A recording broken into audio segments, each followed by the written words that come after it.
So welcome back everybody, this is Paul again, another of my series about consciousness. And I keep talking about this subject because it's so important, how we know things. A lot of times today there's so much debate about all kinds of stuff. People argue and argue because each person has their own perception of this life.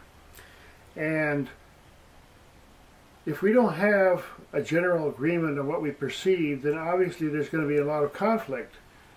But we have to start looking into this. What is this ability that we have to perceive, and how can we get some real awareness, some actual facts from our own observation, not just what people tell us. And we hear a lot of stuff on TV and everything, and people want to tell us how to think about certain subjects. But what I'm here to do is try to talk to people about how to improve our own perception so that we have personal knowledge and direct awareness. And one thing I keep talking about is that every single person, every human being, because of this technology that we have, this body, the way it works, the way its potential is, we have the ability to perceive things in ways that are just absolutely phenomenal. This is not an unusual thing. This is something that has been talked about for thousands and thousands of years. The human equipment that we have is just extraordinary. Now, I'm going to try to introduce a few real basic techniques to help people so that what we learn, what we perceive, is our own experience. Now, one of the great documents from the past is a series of instructions about the mind and consciousness called the Yoga Sutras of Patanjali. A lot of people have heard about this, but anyway, it's another big subject, and it's a very profound book, and they've been keeping records in this one area of India for about 5,000 years of people practicing and continuing this particular teaching. And one of the things it says in this book is one of the main obstacles that we all have is that we react to what we perceive.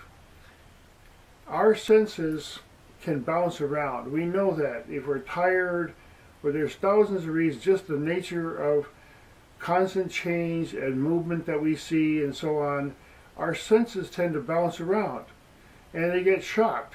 Something will disturb our sound or our smell or our attention, our eyes.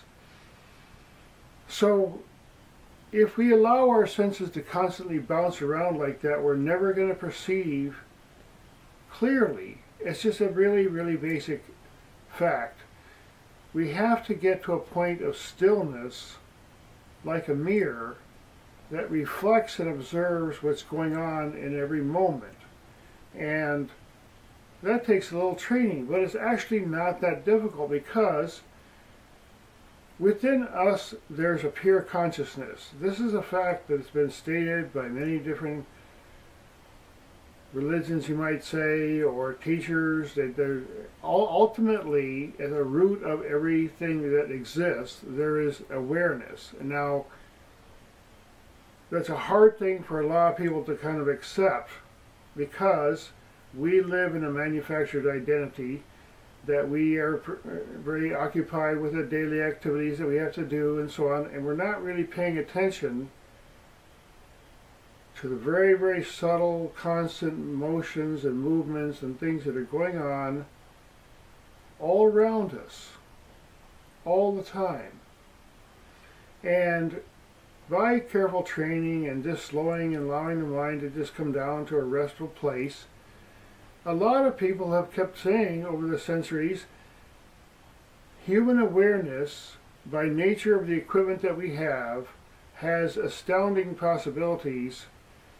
And it is not unnatural, it is actual natural. It is the natural way that we're supposed to, or we have the opportunity to live in a much more conscious and aware state.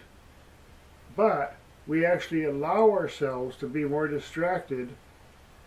And a lot of times from that point of view, we get in a very distracted point, activities and so on, and we start believing that actually being still is impossible. But that's not really true. We're born in a still state.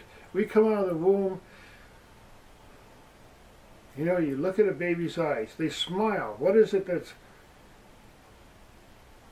a pure awareness is existing there before a manufactured identity starts happening? Now, allowing ourselves to perceive greater and greater degrees of subtle perception is really nothing more than just letting go and just allowing the natural thing to occur. You see? So, let's start working from some things that we can really agree on. Everybody can agree that our physical senses that we typically talk about and use, our touch and everything, we perceive in a certain limited range of frequencies. That's just the way we are. And we know for a fact that birds and animals, and there's so many different kinds of perceptions, and insects, they sense chemistry. A little ant knows what to do. I mean, a bee knows what to do. There's incredible amounts of conscious perception, subtle perception that the animals and creatures use. And that is a demonstration that consciousness has in virtually infinite ways that it can manifest itself. So what we have to accept just by just observation and logic is say, okay, my consciousness, your consciousness, anyone who's listening to this, you say to yourself, my consciousness is truly vast beyond what I'm imagining, beyond what I'm experiencing right now. It's not a mystery, really, because if you just stop and think about it, it's the obvious. Because, for example, let's say you focus with your eyes and something is occupying your attention to your eyes, and you're hearing in the background, but you're not paying as much attention to the sense of hearing. The same way, maybe you're hearing some sounds and you close your eyes, maybe you're not really perceiving outside with your eyes, but you have an inner vision and your mind is occupied by the sound.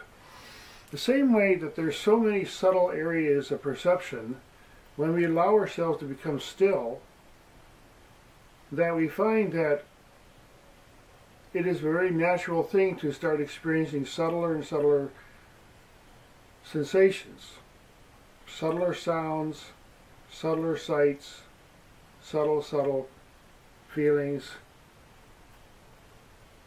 the presence, the stillness, all of those things that we're able to perceive. Now, again, back to the distractions. There are so many distractions, and we allow ourselves to be distracted. Now, a baby is born, and as soon as it comes out, a lot of times people are like, hey, look at this, or taste this, or whatever.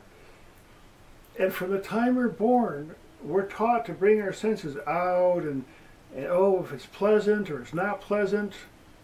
We cry if it's not pleasant.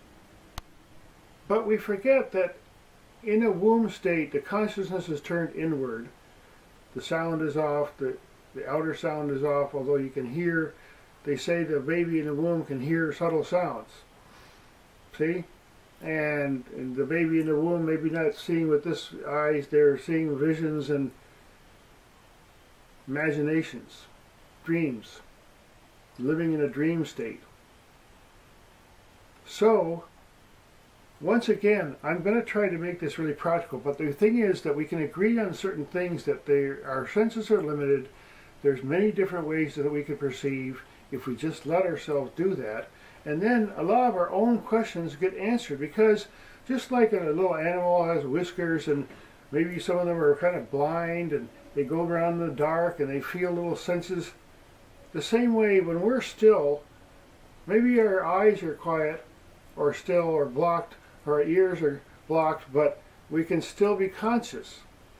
And there's a consciousness within us that starts to open up to, again, if we're not experiencing the outer senses and we're just being within, then that sense of inner perception is going to grow and grow and grow and grow.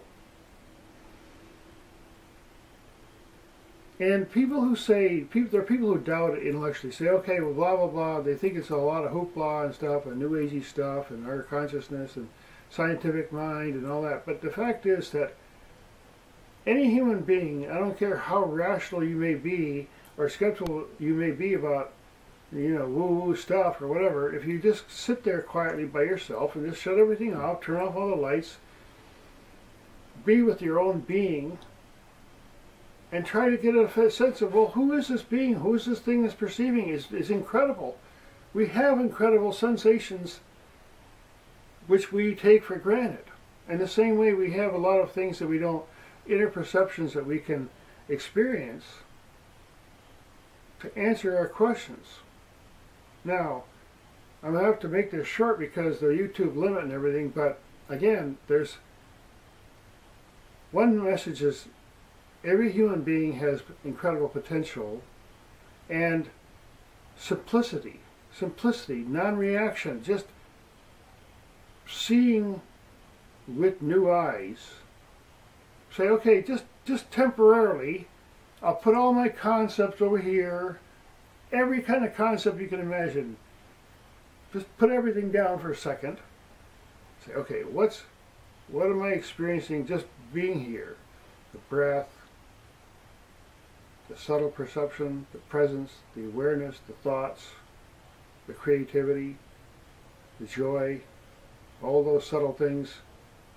So, again, the YouTube limit here, but thank you again for watching. A lot of people have been giving me good comments, and I watch a lot of stuff. I keep learning.